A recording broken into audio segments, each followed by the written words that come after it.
عليكم ورحمة الله. الحمد لله رب العالمين.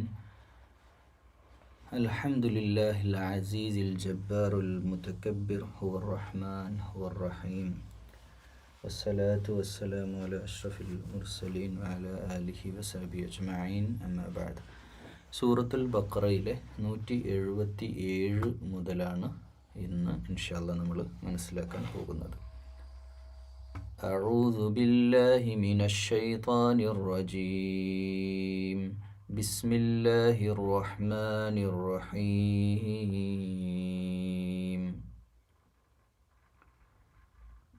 അല്പം വലിയ ഒരായത്താണ്. Word by word meaning പറയുന്നില്ല. ഇൻഷാ അല്ലാഹ് അത് വേറൊരു ഇതിൻ്റെ ഒരു സുഗമമായ ഒരു കേൾവി ഉണ്ടല്ലോ, അത് നഷ്ടപ്പെടണ്ടെന്ന് വിചാരിച്ചു. നമ്മൾ ഓരോ വേർഡ് എടുത്ത് പറയുമ്പോൾ ഉദാഹരണമായിട്ട് ലേസ, അതിൻ്റെ അർത്ഥം അത് പറയുമ്പോൾ അത് കൂടുതലൊരു അധികം പഠനം ആഗ്രഹിക്കുന്നവർക്ക്, ഇത് സാരാംശം മനസ്സിലാകുക എന്നുള്ള ഉദ്ദേശമുള്ളവർക്ക് അതിൻ്റെ ഒരു ഫ്ലോ നഷ്ടപ്പെടും. അതുകൊണ്ടാണ് നമ്മൾ ഓരോ വേർഡ് തുവല്ലു അതിൻ്റെ ഇങ്ങനെ വേർഡ് ബൈ വേർഡ് നമ്മൾ പറയുന്നില്ല. ഇൻഷാ അല്ലാഹ് അതിന് മറ്റൊരു പ്ലേലിസ്റ്റിൽ ഇൻഷാ അല്ലാഹ് ഖുർആൻ്റെ വേർഡ് ബൈ വേർഡ് അർത്ഥം ആഗ്രഹിക്കുന്നവർക്ക് ഇൻഷാ അല്ലാഹ് നമുക്ക് അങ്ങനെ ചെയ്യാം. ബിസ്മില്ലാഹിർ റഹ്മാനിർ റഹീം. ലൈസൽ ബിർറ അൻ തുവല്ലു വുജൂഹകും ഖിബലൽ മശ്രിഖി വൽ മഗ്രിബി വലാകിന്നൽ ബിർറ മൻ ആമന ബില്ലാഹി വൽ യൗമിൽ ആഖിരി വൽ മലായികതി വൽ കിതാബി വൻ നബിയ്യീൻ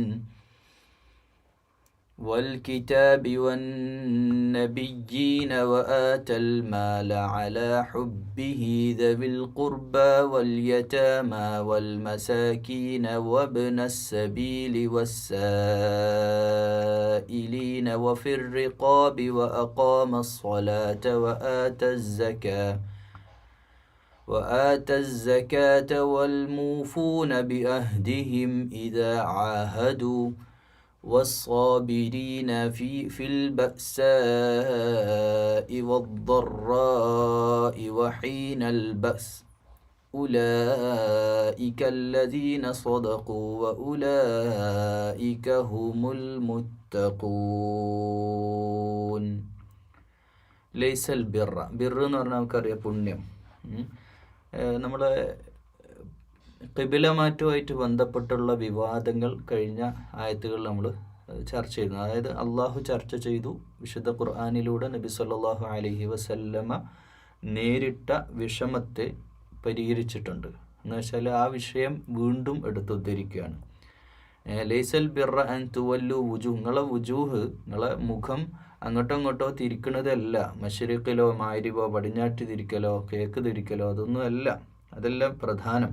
എന്ന് വെച്ചാൽ അത് പ്രധാനമാണ് അല്ല എന്നല്ല, അതല്ല പ്രധാനം. നിങ്ങൾ പടിഞ്ഞാറ്റിരിക്കുന്ന ആളാണ്, നമ്മൾ നാട്ടിലൊരു നാടൻ പ്രയോഗം നടത്തലുണ്ട്, നിങ്ങൾ നിസ്കരിക്കുന്ന ആളാണെന്നുള്ളതിൻ്റെ വേറെ പടിഞ്ഞാറ്റിരിയാത്ത ഒരു മനുഷ്യനാണ് എന്ന് പറഞ്ഞതിൻ്റെ അർത്ഥം നിസ്കരിക്കാത്ത മനുഷ്യനാണ്. നിസ്കരിക്കാത്തവൻ മുസ്ലിം അല്ല എന്നുള്ളത് എല്ലാ പണ്ഡിതന്മാരും ലോകാടിസ്ഥാനത്തിൽ അംഗീകരിച്ച കാര്യം. നിസ്കാരമല്ല പിന്നെ അവനെ മുസ്ലിം എന്ന് പറഞ്ഞിട്ട് കാര്യമൊന്നുമില്ല. അത് കേൾക്കുന്ന ഞാൻ പറയുന്ന ഞാനായാലും കേൾക്കുന്ന നിങ്ങളായാലും ആരായാലും, അത് അവൻ ആരാവട്ടെ, എത്ര വലിയ ആലിമോ ഇത് വലിയ കുടുംബത്തിൽപ്പെട്ട ആളായിട്ടും കാര്യം, നിസ്കാരമല്ലേ അത് പോയി കാര്യം. പക്ഷേ ആ കാര്യം വെച്ചിട്ട് തന്നെ പറയുന്നത് നിസ്കരിക്കലും അല്ല പ്രധാനം. എന്താ പ്രധാനം? ഏറ്റവും പുണ്യമുള്ള കാര്യം എന്താ? മൻ ആമന ബില്ലാഹി വൽ യൗമിൽ, അള്ളാഹുവിൽ വിശ്വസിക്കുക, അന്ത്യദിനത്തിൽ പരലോകത്തിൽ വിശ്വസിക്കുക, അമ്പിയാക്കളിൽ വിശ്വസിക്കുക. അതായത് വിശ്വാസകാരി ഈമാൻ കാര്യങ്ങളാണ് ഇവിടെ പറഞ്ഞു വരുന്നത്. വിശ്വാസപരമായ അടിത്തറ ഉണ്ടാക്കുക എന്നത് തന്നെയാണ് ഇസ്ലാമിക പ്രചാരണം തുടങ്ങിയതിന് ശേഷമുള്ള മക്കി കാലഘട്ടത്തിൽ തന്നെ, മദീനത്തേക്ക് പോകുന്നതിൻ്റെ മുമ്പ് തന്നെ അവതരിക്കപ്പെട്ട ആയത്തുകളിലൊക്കെ ധാരാളമായിട്ട് വിശ്വാസപരമായിട്ടുള്ള കാര്യങ്ങൾ ഊട്ടി ഉറപ്പിക്കുക. അപ്പം ഖുർആൻ ഇതുവരെ ചെയ്തത് നമ്മൾ ബഖറയുടെ ഫസ്റ്റ് മുതൽ എടുത്ത് നോക്കുകയാണെങ്കിൽ അവരുടെ അനാചാരങ്ങൾക്കെതിരെ, ബിദഅത്തുകൾക്കെതിരെ, ഷിർക്കുകൾക്കെതിരെ, ഷിർക്കിനെതിരെ, കുഫ്രിയത്തിനെതിരെ ഇതൊക്കെ എങ്ങനെ സംസാരിച്ചു വന്നു. പക്ഷേ ഇപ്പോൾ വിശ്വാസപരമായിട്ട് നമ്മുടെ ആചാര അനുഷ്ഠാനങ്ങളിലേക്ക് അല്ലെങ്കിൽ ഇസ്ലാമിക അടിസ്ഥാനങ്ങളിലേക്കാണ് ഇനി വരുന്നത്. അപ്പോൾ ഈമാൻ ഉണ്ടാവുക, അള്ളാഹുവിൽ ഉറച്ച വിശ്വാസമുണ്ട്. വിശ്വാസം എന്ന് പറഞ്ഞാൽ അള്ളാഹുവിൽ അള്ളാഹ് ഉണ്ടെന്ന് വിശ്വസിച്ചാൽ പോരാ, അള്ളാഹുവിൻ്റെ നിർദ്ദേശങ്ങൾക്ക് വഴിപ്പെട്ട് ഞാൻ ജീവിക്കണമെന്നും അത് മനസ്സിലാക്കാനുള്ള ഇഷ്ടം ഉണ്ടാവുകയും അതിൻ്റെ പിന്നാലെ നമ്മൾ മുന്നോട്ട് പോവുകയും ചെയ്യുക. പരലോകത്തിൽ വിശ്വസിക്കുക എന്ന് പറഞ്ഞാൽ അള്ളാഹിൽ വിശ്വസിക്കുക, പരലോകത്തിൽ വിശ്വസിക്കുക വിശ്വാസം പരലോകം ഉണ്ട് എന്നല്ല, ജീവിതത്തിൽ പരലോകമുണ്ട് എന്ന ബോധത്തോടെ കർമ്മം ചെയ്യുന്നതിനെ, അല്ലെങ്കിൽ അള്ളാഹു ഉണ്ട് എന്ന ഇഹ്സാനോടുകൂടെ ജീവിക്കുന്നതിന്, അതിനെ ഈമാൻ യഖീനോടുള്ള വിശ്വാസമാണ് പറയുന്നത്. അപ്പം ഒരാൾ അതൊക്കെ വിശ്വാസങ്ങളൊക്കെ അവിടെ ഉണ്ടാവുകയും 5 നേരം നിസ്കരിക്കുകയും ചെയ്യുന്നുണ്ട്, എന്നാൽ അവരുടെ വിശ്വാസം അവരുടെ കർമ്മവുമായിട്ട് യാതൊരു ബന്ധമില്ലെങ്കിൽ അതുകൊണ്ട് കാര്യമില്ല എന്ന് തന്നെയാണ്. എന്നിട്ട് വൽ മലായികതി വൽ കിതാബ്, മലായികത്തുകളിൽ വിശ്വസിക്കണം. മലക്കുകളുടെ ഉത്തരവാദിത്തങ്ങൾ, അവർ ചെയ്തുകൊണ്ടിരിക്കുന്ന കാര്യങ്ങൾ, മലക്കുൽ മൗത്ത്, ജിബ്രീൽ അലൈഹിസ്സലാം, ജിബ്രീലിനൊക്കെ തള്ളി പറഞ്ഞവരുണ്ട്. മലക്കുകൾ അള്ളാഹുവിൻ്റെ പെൺസന്തതികളാണെന്നൊക്കെയുള്ള ഒരു വാദമൊക്കെ അന്ന് മക്കയിലുണ്ടായിരുന്നു. അതൊന്നും ശരിയല്ല. അത് എന്നിട്ട് വൽ കിതാബ്, അത് ഖുർആൻ മാത്രമല്ല മറ്റ് വേദഗ്രന്ഥങ്ങളിലും നമുക്ക് വിശ്വാസം ഉണ്ടാവണം. അതിൽ വേദഗതിയൊക്കെ വരുത്തിയിട്ടുണ്ട് അവർ, അതൊക്കെ ശരിയാണ്. പക്ഷേ അത് അള്ളാഹിൻ്റെ കലാമാണല്ലോ.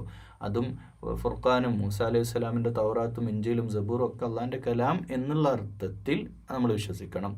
വൻ നബിയീൻ, നബി എന്നല്ല പറഞ്ഞു, നബിയീന, പ്രവാചകൻ, അംബിയ മുർസലുകളുടെ പരമ്പര, അല്ലെങ്കിൽ മുഹമ്മദ് മുസ്തഫ സല്ലല്ലാഹു അലൈഹി വസല്ലമയിൽ നമ്മൾ വിശ്വസിക്കുന്നു.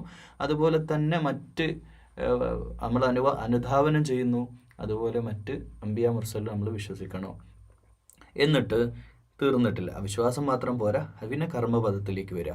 വആതൽ മാല അലാ ഹുബ്ബിഹി, തൻ്റെ ഇഷ്ടമുള്ള ആളുകൾക്ക്, തൻ്റെ പ്രിയപ്പെട്ടവർക്ക് തൻ്റെ സമ്പത്ത് എന്ത് ചെയ്യുക, ചിലവഴിക്കുക. ആർക്കൊക്കെയാണ് ചിലവഴിക്കേണ്ടത്? ദവിൽ ഖുർബ, അടുത്തുള്ളവർക്ക്, ഭർത്താവാണെങ്കിൽ ഭാര്യയ്ക്ക്, മക്കൾക്ക്, സ്നേഹത്തോടെ ജ്യേഷ്ഠാനുജന്മാർക്ക്, കൂടപ്പിറപ്പുകൾക്ക്, രക്തബന്ധുക്കൾക്ക്. തീർന്നിട്ടില്ല, അവിടെ തീരുകയല്ല. നമ്മൾ സമ്പത്ത് ചിലവാക്കുന്നതൊക്കെ പുണ്യമുള്ള കാര്യമാണ്. വീട്ടിൽ ഗൃഹനാഥൻ അല്ലെങ്കിൽ ആരാവട്ടെ വീടിന് വേണ്ടി, മക്കൾക്ക് വേണ്ടിയൊക്കെ ചിലവഴിക്കുന്ന പണമൊക്കെ പുണ്യമുള്ളതാണെന്ന് ആ നീയത്തിൽ വേണം നമ്മൾ ചെയ്യാൻ. നമ്മളൊരു ചെറിയ കാര്യം ചെയ്യും, വീട്ടിലേക്ക് ഓരോ ആഴ്ചയും അല്ലെങ്കിൽ ദിവസവും സാധനങ്ങൾ വാങ്ങുന്നതൊക്കെ പുണ്യമുള്ള കാര്യമാണ്. അവരുടെ വയറ് നിറക്കുന്നതിന് നമുക്ക് അള്ളാഹിൻ്റെ അടുക്കുന്ന കൂലിയുണ്ട് എന്നുള്ള കാര്യം പലപ്പോഴും നമ്മൾ ആ കാര്യം മനസ്സിലേക്ക് വരാറില്ല. വൽ യതാമ, യതീം, മിസ്കീൻ, ഇതൊന്നും വിട്ടിട്ട് കടയില്ല കേട്ടോ പ്രിയമുള്ളവരെ. യതീമിനെയും ഗതിയില്ലാത്ത ആളുകളെയും അനാഥകളെയും ഒക്കെ, ഇതാണ് ഇസ്ലാമിൻ്റെ ഒരു കോർ എന്ന് പറഞ്ഞാൽ. നമ്മുടെ വിശ്വാസത്തിൻ്റെ ഒരു പുറമെ കാണുന്ന ഒരു സംഗതി എന്ന് പറഞ്ഞാൽ, ഇതിലേക്ക് നമ്മൾ എത്തിയില്ല, നമ്മുടെ വിശ്വാസം പൂർത്തിയായില്ല എന്നാണ്. ഒരു ഗതിയില്ലാത്തവനെ കാണുമ്പോൾ അവനെ സഹായിക്കാൻ തോന്നുന്നില്ലെങ്കിൽ, ഒരു യത്തീമിനെ കാണുമ്പോൾ നമുക്ക് ആ യത്തീമിന് വേണ്ട കാര്യങ്ങൾ ചെയ്തു കൊടുക്കാൻ നമ്മളാലാകുന്നത് ചെയ്യാൻ പറ്റുന്നില്ലെങ്കിൽ നമ്മൾ ശരിയല്ല, നമ്മുടെ നിലപാട് ശരിയല്ല. ആരാധനാനുഷ്ഠാനങ്ങൾ എന്ന് പറയുമ്പോൾ വെറും നിസ്കാരത്തെ ഇവിടെയൊക്കെ നമ്മൾ ആലോചിക്കും, ഖീമുസ്സലാത്ത വയുത്തു സക്കാത്ത്, ഒരു നാണയത്തിൻ്റെ 2 വശങ്ങളായിട്ട് എല്ലായിടത്തും സക്കാത്തിനെയും സാമൂഹിക ബാധ്യതകളെയും വിശുദ്ധ ഇസ്ലാം നമ്മളോട് കൽപ്പിക്കുന്ന കാര്യമാണ്. അപ്പോൾ യത്തീമിനെയും അഗതികയും, പിന്നെ സബീൽ, അള്ളാഹിൻ്റെ മാർഗത്തിൽ പ്രവർത്തിക്കുന്ന ആളുകൾ, അള്ളാഹിൻ്റെ മാർഗത്തിലുള്ള സംരംഭങ്ങൾ, ആ വ്യക്തികൾ, അവരെയൊക്കെ നമ്മൾ സഹായിക്കാൻ നമ്മൾ തയ്യാറാവണം. അത് നമ്മുടെ നിസ്കാരത്തിൽ നിന്നും ഒക്കെ നമ്മുടെ വിശ്വാസത്തിൽ നിന്നും വരുന്നതാണ്. വസ്സായിലീൻ, ചോദിച്ചു വരുന്നവർ. ഒരു ഹെൽപ്പ് ചോദിച്ചിട്ട് നമ്മുടെ അടുത്ത് ഒരാൾ വരുന്നുണ്ടെങ്കിൽ അയാൾക്ക് ധാർമ്മികമായിട്ട് നമ്മുടെ ഉത്തരവാദിത്തമാണ് നമ്മൾ അയാളെ എന്തെങ്കിലും നമ്മളാലാകുന്ന ഒരു സഹായം അയാൾക്ക് ഉണ്ടാവുക എന്നുള്ളത്. وفي الرقاب وقام الصلاة وآتى الزكاة والموفون بعهدهم إذا عاهدوا. അപ്പോൾ വയ്യാത്രക്കാർ, അഗതികൾ, ചോദിച്ചു വരുന്നവർ, പിന്നെ അതുപോലെ ഒരു അടിമമോചനം എന്ന് പറയുന്നതിനെ നമുക്ക് ഇന്നത്തെ കാലഘട്ടത്തിലേക്ക് റിഖാബി എന്ന് പറയുമ്പോൾ നമ്മൾ ഈ അന്നത്തെ കാലഘട്ടത്തിൽ അടിമകളെന്ന് പറഞ്ഞാൽ ആ ഒരു അടിമ സമ്പ്രദായം നിലനിന്നു. ഇന്ന് അങ്ങനെ അല്ലെങ്കിലും പരോക്ഷമായിട്ട് പല രീതിയിൽ അടിമകളുണ്ട്. അതിൽപ്പെട്ട ഒരു ഉദാഹരണമാണ്, ഇപ്പം ഒരാൾ വല്ലാതെ പിന്നെ കടവും ബാധ്യതയായിട്ട് ആകെ ഇടങ്ങാറായിട്ട് ഒരാളുടെ അടുത്തുനിന്ന് പൈസ വാങ്ങിയത് അയാൾക്ക് തിരിച്ചു കൊടുക്കാൻ പറ്റാത്ത, അല്ലെങ്കിൽ ഇനിയിപ്പോൾ ഒരു കേസിൽ പെട്ടു, നിരപരാധിയായ ഒരു മനുഷ്യൻ കേസിൽ പെട്ടു. എന്നിട്ട് അയാൾ ഇങ്ങനെ കോടതി കയറി ജീവിതം മുഴുവനും, അതിലിപ്പോൾ ഡിവോഴ്സ് കേസുകൾ അങ്ങനെ വരുന്നുണ്ട്. എന്തെങ്കിലും ഒരു നിസ്സാര കാര്യത്തിൻ്റെ പേരിൽ ഇപ്പോൾ അങ്ങനെയൊക്കെയാണ് ഇപ്പോൾ കാര്യങ്ങൾ. ഡിവോഴ്സ് സംഭവിക്കുന്നു, ത്വലാഖ് ഉണ്ടാവുന്നു, എന്നിട്ട് പരസ്പര ഈഗോ, ദുരഭിമാനം, അതിൻ്റെയൊക്കെ പേരിൽ അങ്ങോട്ടും ഇങ്ങോട്ടൊക്കെ തെറ്റിയിട്ട് പരസ്പരം അങ്ങോട്ടും ഇങ്ങോട്ടും കേസും കൂട്ടുമായിട്ട് പ്രശ്നങ്ങളാവുകയാണ്. എന്നിട്ട് കേസ് കൊടുക്കുക. ഇല്ലാത്ത ഒരുപാട് നുണക്കഥകൾ, ഇതൊക്കെ എവിടെ കൊണ്ടുപോയി തീർക്കാനാണ്? അന്ത്യനാൾ വരുമുള്ള കാര്യം ഇതൊക്കെ ചെയ്യുന്ന ആളുകൾ വിചാരിക്കണം, എന്തിൻ്റെ പേരിൽ ഞങ്ങളൊക്കെ ന്യായീകരിക്കുന്നത്? കള്ളക്കേസുകൾ കൊടുക്കുക, എന്നിട്ട് ആ കേസുകളുടെ പിന്നാലെ നടന്ന് ഈ യുവാവ്, പ്രത്യേകിച്ചും ഇപ്പം സ്ത്രീപീഡനം എന്ന് പറഞ്ഞാൽ പെണ്ണിനെല്ലായിടത്തും സപ്പോർട്ടുള്ളപ്പം സ്ത്രീകൾക്ക് അനുകൂല സാഹചര്യം കോടതിയിലുണ്ടാവും, അല്ല പോലീസ് സ്റ്റേഷനിലും ഉണ്ടാവും. ഒരാണിനെ സംബന്ധിച്ച് അത് ഉണ്ടായിക്കൊള്ളണമെന്നില്ല. അയാളെ സംബന്ധിച്ചിടത്തോളം അയാൾക്ക് ആ പ്രയാസങ്ങളൊക്കെ സഹിച്ച് അടിമയായിട്ട് പിന്നുള്ള 5-10 കൊല്ലം ഈ കോടതി ഒരാളുടെ ജീവിതത്തിൻ്റെ വലിയൊരു ഭാഗം നഷ്ടപ്പെടുന്നത്. അത് ജയിലിൽ കിടക്കേണ്ട കേസ് വരികയാണെങ്കിലും അല്ലെ പുറത്താണെങ്കിലും അപമാനവും പ്രശ്നങ്ങളും ബുദ്ധിമുട്ടും, അവനൊരു അടിമയെ പോലെ അവന് വല്ലാത്തൊരു ഭാരമായിട്ട് ജീവിതത്തിൽ ജീവിക്കുക. അപ്പോൾ ഒരു സമ്പന്നനായൊരു വ്യക്തി, ഇതിനിപ്പോൾ എന്താ സെറ്റിൽമെൻറ്റ്, ഒരു സംഭവം പറയാം. ഇങ്ങനെ പ്രയാസപ്പെട്ട ഒരു വ്യക്തി, അയാൾ പിന്നെ പ്രവാസ ലോകത്ത് കുടുങ്ങിക്കിടക്കുകയാണ്. അങ്ങനെ കുടുങ്ങിക്കിടക്കുന്ന സന്ദർഭത്തിൽ ഇതിപ്പോൾ ഈ അടിമമോചനമായിട്ട് ബന്ധപ്പെട്ട് പറയാം കേട്ടോ. ഇയാളെ സംബന്ധിച്ചിടത്തോളം ജീവിതത്തിൽ വലിയ ഒരു പ്രതീക്ഷയില്ലാത്തൊരവസ്ഥ. നമ്മൾ ആലോചിച്ച് നോക്കുക, അയാളുടെ മാതാപിതാക്കൾക്കെതിരെ കേസ് കൊടുത്തിരിക്കണു. അയാൾ എല്ലാ അർത്ഥത്തിലും ഒരു മാനസികമായിട്ട് അയാളെ തകർത്ത് അയാൾക്ക് രാജ്യത്തേക്ക് തിരിച്ചു വരാൻ തന്നെ ബുദ്ധിമുട്ട്. അത്രയേറെ ക്രിമിനൽ കേസുകൾ അയാൾക്കെതിരെ ഫയൽ ചെയ്തിട്ട് ബുദ്ധിമുട്ടുമായിട്ട് അയാൾ ജീവിക്കുക. ഓരോ രാത്രിയും പഠിച്ച റബ്ബിനോട് കെഞ്ചി കേണപേക്ഷിച്ച് പ്രാർത്ഥിച്ച് ജീവിക്കുന്ന ഒരു വ്യക്തി. ഈ വ്യക്തിയെ സംബന്ധിച്ചിടത്തോളം ഇനി മുമ്പിൽ അയാൾക്കാവട്ടെ അതിനുള്ള ഒരു സാമ്പത്തികമായിട്ട് ഇത് ചെയ്യാനുള്ള അയാളുടെ ജീവിതത്തിൽ ഇല്ല. അപ്പോൾ അയാളിലേക്ക് ഒരു മനുഷ്യൻ നമ്മൾ പറയില്ല, മനുഷ്യൻ നിങ്ങളിലൂടെ ഞാൻ പടച്ചവനെ കണ്ടെന്ന് പറയില്ല, അതുപോലെ ഒരു മനുഷ്യൻ, പടച്ചവനെ പോലെ ഒരു മനുഷ്യൻ എന്ന് പറയാം. എന്നിട്ട് വന്നിട്ട് സംസാരിക്കുകയാണ്, വിഷയങ്ങളൊക്കെ ഏറ്റെടുക്കുകയാണ്. എന്നിട്ട് പറയാം സാമ്പത്തികമല്ല പ്രശ്നം, അത് കൊടുത്തിട്ട് വീട്ടിക്കളാം. അപ്പോൾ കടമായിട്ട് മതി. ഇയാൾ പറയാം, ഇയാൾക്ക് അഭിമാനബോധമുള്ള മനുഷ്യൻ, അയാളോട് പറയാം കടമായിട്ട് മതി, അപ്പോൾ ഇൻഷാ അല്ലാഹ് അതൊക്കെ ഖൈറാവും എന്ന് പറഞ്ഞിട്ട് അയാൾ ആ പ്രശ്നത്തെ ഒരു മനുഷ്യൻ ഒരു 10 വർഷത്തോളം ഈ മനുഷ്യൻ ഈ ഒരു അടിമയാണ്. ഈ ഒരു പ്രശ്നങ്ങളുമായിട്ട് അയാളുടെ ജീവിതത്തിൻ്റെ എല്ലാ ഹോപ്പും പ്രതീക്ഷകളും നഷ്ടപ്പെട്ട് സങ്കടവും ബുദ്ധിമുട്ടുമായി മനസ്സംഘർഷമായിട്ട് ജീവിക്കുന്ന ഒരു മനുഷ്യന് ആലംബമാകാൻ ഒരാൾക്ക് സാധിച്ചു എന്നുള്ളതാണ്. ഒരു പൈസ കൊടുത്തിട്ട് അത് സെറ്റിലാക്കി, ആ വിഷയം സെറ്റിലാക്കാൻ ഇയാൾ, ഈ ധനികനായ മനുഷ്യൻ, ധനികനെന്ന് പറയാൻ പറ്റില്ല, അള്ളാഹു ആ സമയത്ത് എത്തിച്ച ആ മനുഷ്യൻ ഇത് ശരിയാക്കുകയാണ്. ഇത് ശരിയാക്കുന്നതോടുകൂടെ മറ്റേയാളുടെ ജീവിതത്തിൽ സന്തോഷമായി.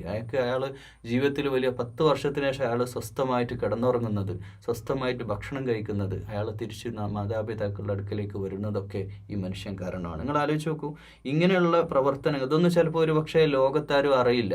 ആ ചെയ്യുന്ന വ്യക്തിക്ക് മാത്രം, അള്ളാഹുവിന് മാത്രം അറിയുന്ന കാര്യം. പക്ഷേ ഒരു കാര്യം ഉറപ്പാണ്, ഇത്തരത്തിലുള്ള ഒരു വലതു കൈ കൊടുക്കുന്നത് ഇടത് കൈ അറിയാതെ സൽക്കർമ്മങ്ങൾ ചെയ്യുന്ന ആളുകളുണ്ടല്ലോ, അവർക്കൊക്കെ അള്ളാഹു അളവില്ലാതെ അറ്റമില്ലാത്ത പ്രതിഫലം നൽകും. അത് ഈ ലോകത്തും പരലോകത്തും അതിലുള്ള റഹ്മത്തും ബർക്കത്തും ഉണ്ടാകുന്നുള്ളൂ. അപ്പോൾ ഈ ഒരു വിഷയം നമ്മൾ ശ്രദ്ധിക്കണം. അടിമമോചനം എന്ന് പറഞ്ഞാൽ ഇക്കാലത്തുണ്ട്. ഇങ്ങനെയൊക്കെയുള്ള അടിമകളായിട്ട് ജീവിക്കേണ്ടി വരുന്ന ചെറിയൊരു എമൗണ്ട് ആയിരിക്കും. ഒരു സമ്പന്നനായ ഒരു മനുഷ്യനെ സംബന്ധിച്ച് ചെറിയൊരു എമൗണ്ട് ആയിരിക്കാം, പക്ഷേ ഈ മറ്റേയാൾക്ക് കിട്ടുന്ന ഒരു ജീവിതമാണ്. ആ ജീവിതം അയാൾ എന്നെന്നും അയാളോട് കടപ്പെട്ടിരിക്കും. മാത്രമല്ല അയാളുടെ ഒറ്റ ദുആ മതി. മർദ്ദിതൻ്റെ പ്രാർത്ഥനയ്ക്ക് അള്ളാഹുവിനിടയിൽ മറയില്ല എന്ന് ഹദീസ് ഉണ്ട്. ആലോചിക്കും, മർദ്ദിതൻ്റെ പ്രാർത്ഥനയ്ക്ക്, അതുപോലെ തന്നെ മർദ്ദിതൻ്റെ പ്രാർത്ഥനയ്ക്ക് 2 അർത്ഥത്തിലുണ്ടത്. മർദ്ദിക്കപ്പെട്ടവൻ്റെ ആ വിഷമം മാറ്റുന്ന മനുഷ്യന് വേണ്ടിയിട്ട് ഈ മർദ്ദിതൻ നടത്തുന്ന ഒരു പ്രാർത്ഥന ഉണ്ട്. അതെന്തായാലും അള്ളാഹു തള്ളപ്പെടുകയില്ല, അതിന് മറുപടിയുള്ള ഇജാബത്ത് കിട്ടുന്ന പ്രാർത്ഥനയാണ്. അതുകൊണ്ട് ഇത്തരം കാര്യത്തിൽ നമ്മൾ ഈ അള്ളാഹിൻ്റെ മാർഗത്തിൽ പ്രവർത്തിക്കുന്നവരായാലും യത്തീമിൻ്റെ കാര്യം, മിസ്കീൻ്റെ കാര്യം ചോദിച്ചു വരുന്നവരെയും ഒക്കെ നമ്മൾ പരിഗണിക്കുന്ന പരസഹായിയായ ഒരു മനുഷ്യനായിട്ട് മാറുക എന്നുള്ളതാണ് ദീനിൻ്റെ താല്പര്യം പ്രയോജനമുള്ളവർ. നമ്മൾ ആരും ഒന്നും ഉണ്ടാക്കാൻ വന്നവരല്ല. നമ്മൾ അള്ളാഹുവിൻ്റെ മാർഗത്തിൽ നമ്മൾ അമല് ചെയ്യാൻ വേണ്ടിയിട്ട്, അത് വഴി അള്ളാഹു നമ്മൾ ഇഷ്ടപ്പെടുക എന്നുള്ള ലക്ഷ്യം, അത് ഇവിടെ നിന്നൊന്നും നമ്മൾ കൊണ്ടുപോകില്ല. നമ്മുടെ ജീവിതം ഇവിടെ ഒടുങ്ങേണ്ടതാണ്. നമ്മുടെ ഇവിടെ എന്തൊക്കെ നേടി അതൊക്കെ അവിടെ തീരും. പണമാവട്ടെ, വീടാവട്ടെ, സമ്പത്താവട്ടെ ഒക്കെ അവിടെ തീരും. പക്ഷെ നമുക്ക് കൊണ്ടുപോകാനുള്ളത് കർമ്മങ്ങളാണ്, സ്വാലിഹായ അള്ളാഹുവിൽ ഖബൂൽ ചെയ്യപ്പെടേണ്ട കർമ്മങ്ങളാണ്. അതേപ്പറ്റിയാണ് പറയുന്നത്. പിന്നെ കരാറിനെ പറ്റി, അഹ്ദിഹിം ഇദ അഹദു, നമ്മളൊരു കരാറിൽ ഏർപ്പെട്ടാൽ അത് പാലിക്കുക എന്നുള്ളത്. നമ്മൾ വാക്ക് പറഞ്ഞാൽ അത് വിശ്വാസി മുനാഫിക്കിൻ്റെ ലക്ഷണമാണ് ഈ കാപട്യം. കരാറ് പറഞ്ഞ് ഒരു വാക്ക് പറഞ്ഞ് പാലിക്കുക. നമ്മളൊരാളോട് ഒരു വാഴ ചെയ്താൽ അത് പാലിക്കണം. വെറുതെ വാക്ക് പറയാൻ പാടില്ല. അത് ചെറിയ കാര്യമാവട്ടെ വലിയ കാര്യമാവട്ടെ, മക്കളോട് വരെ സൂക്ഷിക്കണം. അത് ചെറിയ കാര്യങ്ങളൊക്കെ നമ്മളോട് വാക്ക് പറഞ്ഞിട്ട് ഒഴിയുന്നൊരവസ്ഥ, അതൊന്നും വിശ്വാസിക്ക് ചേർന്നതല്ല. എന്നിട്ട് പറയാണ് നമസ്കാരം, അതിൻ്റെ അടുക്ക് നിസ്കാരം പറഞ്ഞു. സ്വലാത്ത് ഒക്കാമ സ്വലാത്ത് അതിൻ്റെ ഇടക്ക് നിസ്കാരവും അതിൻ്റെ ഇടക്കുള്ള ഒരു നമ്മൾ കുറേ കാര്യങ്ങൾ പറയുമ്പോൾ അതിൻ്റെ ഇടക്കുള്ള ഒരു കാര്യമായിട്ടാണ് നിസ്കാരം. അപ്പോൾ മറ്റ് സാമൂഹ്യ ബാധ്യതകളുടെ കൂട്ടത്തിൽ നമ്മൾ ചേർത്ത് വെക്കേണ്ട ഒരു കാര്യമാണ് നിസ്കാരം. അതൊക്കെയായിട്ടാണ് നിസ്കാരത്തിലേക്ക് നമ്മൾ വരേണ്ടത്. അത് നിഷ്ഠയോടെ ഇഖാമസ്സലാ എന്ന് എപ്പോഴും പറയുന്നുണ്ട്. എപ്പോഴെങ്കിലും തോന്നുമ്പോൾ ചൊല്ലിയോ കുടുംബ ചൊല്ലിയോ അല്ല, 5 വക്ത് അള്ളാഹുവിൻ്റെ മുമ്പിൽ കൃത്യസമയത്ത് നിസ്കരിക്കുന്നതിനെ പറ്റി മാത്രമാണ് ഇവിടെ പറയുന്നത്. അങ്ങനെയുള്ളവർക്ക് തന്നെയാണ് അള്ളാഹുവിലേക്ക് സ്വർഗപ്രവേശനവും. അപ്പോൾ ആ നമസ്കാരം അങ്ങനെ ആയിട്ട് വരണം. ആ നിസ്കാരവും ഈ പ്രവർത്തനങ്ങളുമായിട്ട് ബന്ധപ്പെടണം. വസ്വാബിരീന ഫിൽ ബഅസാഇ, പിന്നെ പറയാണ് ക്ഷമ പാലിക്കാൻ. എവിടൊക്കെയാണ്? ഫിൽ ബഅസാഇ വദ്ദറാഇ വഹീനൽ ബഅസ്, വല്ലാത്ത പ്രതിസന്ധികൾ ഉണ്ടാകുമ്പോൾ, യുദ്ധവേളകളിൽ ഒക്കെ പ്രയാസങ്ങൾ ഉണ്ടാവുന്ന സന്ദർഭത്തിൽ ക്ഷമ പാലിക്കുക. ഉലായിക അല്ലദീന സ്വദഖൂ, അവരാണ് സദ്വൃദ്ധരായ ആളുകൾ. ഉലായിക ഹുമുൽ മുത്തഖൂൻ, അവരാണ് സൂക്ഷ്മതയോടെ ജീവിക്കുന്ന മുത്തഖികളായ മനുഷ്യർ എന്ന് അള്ളാഹു പറയുമ്പോൾ സാമൂഹിക ഉത്തരവാദിത്തങ്ങളെക്കുറിച്ചാണ്. ഒരു മനുഷ്യൻ വിശ്വാസിയാകുന്നതോടുകൂടെ അള്ളാഹുവിൻ്റെ ദീനിലേക്ക് ഒരു മനുഷ്യൻ എത്തുക എന്ന് പറഞ്ഞാൽ അല്ലാതെ കിഴക്കോ പടിഞ്ഞാറോ തിരിഞ്ഞിട്ട് നിസ്കരിക്കുന്നതിനല്ല പുണ്യം കിടക്കുന്നത്. നിസ്കരിക്കുക എന്നുള്ളത് മാത്രമല്ല കേട്ടോ, കുറേ ആരാധനാനുഷ്ഠാനങ്ങൾക്കപ്പുറം ഇസ്ലാമിൻ്റെ മാനുഷിക മുഖം ഒരു പരസഹായിയായിട്ട് ഷജറത്തുൻ ത്വയ്ബ വരുന്നുണ്ട് ഇനി ഖുർആനിൽ തന്നെ. നന്മ മരമായിട്ടൊരു മനുഷ്യൻ മാറണം എന്നുള്ളത് തന്നെയാണ്, നല്ല മനുഷ്യനാവുക എന്നത് തന്നെയാണ് ഇതിൻ്റെ താല്പര്യം. ഈ ആയത്തിലൂടെ അള്ളാഹു നമ്മളോട് ആവശ്യപ്പെടുന്നത്. يا أيها الذين آمنوا كتب عليكم القصاص في القتلى الحر بالحر والعبد بالعبد والأنثى بالأنثى فمن عفي, നമുക്ക് ഓരോന്ന് പറഞ്ഞിട്ട് പോകാതാ നല്ലത്. യാ അയ്യുഹല്ലദീന ആമനു കുതിബ അലൈക്കുമുൽ ഖിസാസു ഫിൽ ഖത്ല. നമ്മൾ ഈ അടുത്ത കാലത്ത് കേരളത്തിൽ ഒരു വലിയ വലിയ വിഷയങ്ങളായിട്ടുണ്ടായി. നമ്മൾ കൊല്ലപ്പെടുക, ഈ കൊല പല രീതിയിലുണ്ട്. രാഷ്ട്രീയ കൊലപാതകങ്ങളുണ്ട്, വർഗീയതയുടെ പേരിലുണ്ട്, കുടുംബവൈര്യത്തിൻ്റെ പേരിലുണ്ട്, വ്യക്തികൾ പല കാരണങ്ങളാൽ കൊല നടക്കാറുണ്ട്. കൊല്ലപ്പെടുന്നതിൻ്റെ വിഷയത്തിൽ, കൊല്ലുന്നതിൻ്റെ കാര്യത്തിൽ ഒരു വ്യക്തിക്കൊരിക്കലും ഒരു വ്യക്തിയെ കൊല്ലാൻ സാധിക്കില്ല, സാധ്യമല്ല, അങ്ങനെ പാടില്ല. ഇസ്ലാമിൽ അങ്ങനെ നിയമമില്ല. അള്ളാഹു അതിന് നമുക്ക് ഒരാളുടെ ജീവൻ എടുക്കാൻ ഒരു വ്യക്തിക്ക് ഒരിക്കലും ഇസ്ലാം അനുവാദം നൽകുന്നില്ല. അത് അബദ്ധത്തിൽ ഒരുപക്ഷെ സംഭവിച്ചേക്കാം. അബദ്ധവശാൽ ഇപ്പം നമ്മൾ എന്തെങ്കിലും ഒരു വലിയ മെഷീനറി ഓപ്പറേറ്റ് ചെയ്യുന്ന സമയത്ത് നമ്മൾ സ്വിച്ച് ഓൺ ആക്കി അപ്പുറത്തെ ആളെ കണ്ടില്ല, അല്ലെങ്കിൽ ഒരു ആക്സിഡൻറ്റ്, നമ്മളൊരു ഡ്രൈവ് ചെയ്ത് പോകുമ്പോൾ നമ്മൾ അറിയാതെ വഴി എന്തെങ്കിലും ആക്സിഡൻറ്റ് ബൈ മിസ്റ്റേക്ക് നമ്മുടെ ഭാഗത്തുനിന്ന് തെറ്റ് വന്നു, നമ്മൾ പോയിട്ട് ഇടിച്ചത് ഒരു മനുഷ്യനായിപ്പോയി, വണ്ടിയുടെ അടിയിൽപ്പെട്ട് മരണപ്പെട്ടു. ഇങ്ങനെയൊക്കെ അബദ്ധവശാൽ സംഭവിക്കാന്നല്ലാതെ ബോധപൂർവ്വം ഒരു മനുഷ്യനെ ഒരാൾക്ക് കൊല്ലാൻ സാധിക്കില്ല. അത് ഒന്ന് അങ്ങനെ ഒരാളിനി ഒരു ബോധപൂർവ്വം ഒരാൾ വ്യക്തിവൈര്യത്തിൻ്റെ പേരിലോ വിദ്വേഷത്തിൻ്റെ പേരിലോ സാമ്പത്തികമായ തർക്കത്തിൻ്റെ പേരിലോ അല്ലെങ്കിൽ വർഗീയതയുടെ പേരിലോ ഒക്കെ നമ്മളൊരു വ്യക്തിയെ നേരിട്ട് കൊല്ലുന്നത്, അയാൾ ലോകത്തുള്ള മുഴുവൻ അതിന് അന്യായം എന്നാ പറയാം.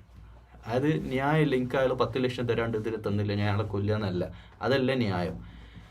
അന്യായമായി ഒരാളെ ഇതൊന്നും ന്യായമല്ല. അപ്പോൾ ഒരു മനുഷ്യനൊരിക്കലും ഒരു മനുഷ്യനെ കൊല്ലാനുള്ള അധികാരം ഇല്ല. ഇനി എപ്പോഴാണ് ആർക്കാ പിന്നെ അധികാരം? ഒരു രാജ്യത്ത് നമ്മൾ ജീവിക്കുമ്പോൾ ആ രാജ്യത്തെ നിയമ സംവിധാനങ്ങളിൽ തന്നെയാണ്, ആ നിയമ സംവിധാനങ്ങളും ആ രാജ്യത്തെ ഭരണകൂടത്തിനുമാണ് ഒരാളെ കൊല്ലാനുള്ള അധികാരമുള്ളത്. ഇതാദ്യം നമ്മൾ മനസ്സിലാക്കണം. എന്നിട്ട് അതന്നെ എങ്ങനെയാണ് ഒരാളെ കൊന്നാൽ അതിൻ്റെ പ്രതിക്രിയയെ പറ്റിയാണ് ഈ ആയത്ത് പറയുന്നത്. അപ്പോൾ പ്രതിക്രിയ നിങ്ങൾക്ക് നിയമമാക്കി തന്നിട്ടുണ്ട്. ഒരാളെ കൊന്നാൽ തിരിച്ച് കൊല്ലേണ്ട ആരാ? ഗവൺമെൻറ്റാണ്, ഇസ്ലാമിക് ഗവൺമെൻറ്റാണ്, അല്ലെങ്കിൽ ഏത് ഗവൺമെൻറ്റാണ് ആ രാജ്യത്തുള്ള അവരാണ് അതിൻ്റെ സംവിധാനം. നിയമപരമായിട്ട് അത് മുന്നോട്ട് കൊണ്ടുപോകുക എന്നുള്ളത് തന്നെയാണ് ഇസ്ലാമിക താല്പര്യം. അല്ലാതെ നമ്മൾ കൂട്ടം കൂടി പോയിട്ട് തിരിച്ച് കൊല്ലുകയല്ല വേണ്ടത്. അപ്പോൾ പക്ഷേ ആ തിരിച്ചുള്ള പ്രതിക്രിയ ഉണ്ടല്ലോ, ഒരാളെ കൊന്നതിന് തിരിച്ച് പകരം വിട്ട് അയാളെ ശിക്ഷിക്കപ്പെടുക എന്നുള്ളത് ഇസ്ലാമിക താല്പര്യമാണ്. അതുവഴി രാജ്യത്ത് സമാധാനം ഉണ്ടാവുക ചെയ്യാം. അങ്ങനെയുള്ള ഭയം ഉണ്ടാവണം. ഇപ്പോൾ നമ്മൾ പലപ്പോഴും പറയാറുണ്ട്, ഗൾഫ് നാടുകളിലൊക്കെ ഈ വാള് വെച്ചിട്ട് വെട്ടിക്കൊല്ലുന്നതും വെടിവെച്ച് കൊല്ലുന്നതൊക്കെ പബ്ലിക്കായിട്ട് ചെയ്യുന്നത്, അതങ്ങനെ സംഭവിക്കേണ്ടതുണ്ട്. കട്ടവൻ്റെ കൈ പബ്ലിക്കായിട്ട് മുറിച്ച ഒരു നാട്ടിൽ, ഇപ്പോൾ നമ്മുടെ കോഴിക്കോട്ടങ്ങാടിയിൽ ഒരു ഉദാഹരണമായിട്ട് പറയാം, ഒരാളുടെ കൈ വെട്ടി, അങ്ങാടി വെച്ചിട്ട്, ടൗണിൽ പുതിയ ബസ് സ്റ്റാൻഡിൽ വെച്ചിട്ട് ഒരു ആളുടെ കൈ പോലീസ് അനൗൺസ് ചെയ്തു, കോഴിക്കോട് സിറ്റി പോലീസ് അനൗൺസ് ചെയ്തു, ഒരാളെ പിന്നെ കട്ടിട്ടുണ്ട്, വലിയ മോഷണമാണ്, ലക്ഷങ്ങൾ മോഷ്ടിച്ചു, അയാളെ കള്ളനെ പിടികൂടിയിട്ടുണ്ട്, കള്ളൻ കുറ്റം സമ്മതിച്ചിട്ടുണ്ട്, അയാളുടെ കൈ വെട്ടുകയാണ് എന്ന് പറഞ്ഞ് പബ്ലിക്കായിട്ട് കൈ വെട്ടിയിട്ട് അയാളെ ഈ നാട്ടിലേക്ക് തുറന്നു വിടുകയാണ്. ഈ മനുഷ്യന് വെട്ടേറ്റ ഈ കൈ വെട്ടിയ മനുഷ്യൻ പിന്നെ അങ്ങനെ ഒരു കാര്യത്തിന് മുതിരുമോ? ചോദ്യം നമ്പർ 1 ഇല്ല, ഒരിക്കലും അയാൾ അങ്ങനെ ചെയ്യില്ല. മാത്രമല്ല അയാളെ ഏത് നാട്ടിലുള്ള അയാളെ കാണുന്ന ആളുകൾക്കൊക്കെ മനസ്സിലാവും കട്ടവൻ്റെ ഗതി ഇതാണ്. അതുകൊണ്ട് തന്നെ കുറ്റകൃത്യങ്ങൾ ഇന്ന് ഗൾഫ് നാടുകളിൽ കുറ്റകൃത്യങ്ങൾ വളരെ കുറവാണ്. മറ്റ് രാജ്യങ്ങൾ അവന് ഒരുപാട് ഘടകങ്ങളുണ്ട്, വിശ്വാസപരമായിട്ടുള്ള കാര്യങ്ങളുണ്ട്, പക്ഷെ ഒരു ഘടകം ഇതാണ്, പണിഷ്മെൻ്റാണ്. അപ്പം ഇനി അതൊന്നും വേണ്ട, ട്രാഫിക് അപകടങ്ങൾ വളരെ കുറവാണ് ഗൾഫ് നാടുകളിൽ. ഉണ്ട്, പക്ഷേ അത് വളരെ ലംഘനങ്ങൾ കുറവാണ്. നമ്മുടെ നാട്ടിലൊക്കെ ഞാൻ ഒരു 3 വർഷം ഗൾഫിൽ ജീവിച്ച് നാട്ടിൽ വന്നപ്പോൾ ആകെ കൺഫ്യൂഷനായിപ്പോയി.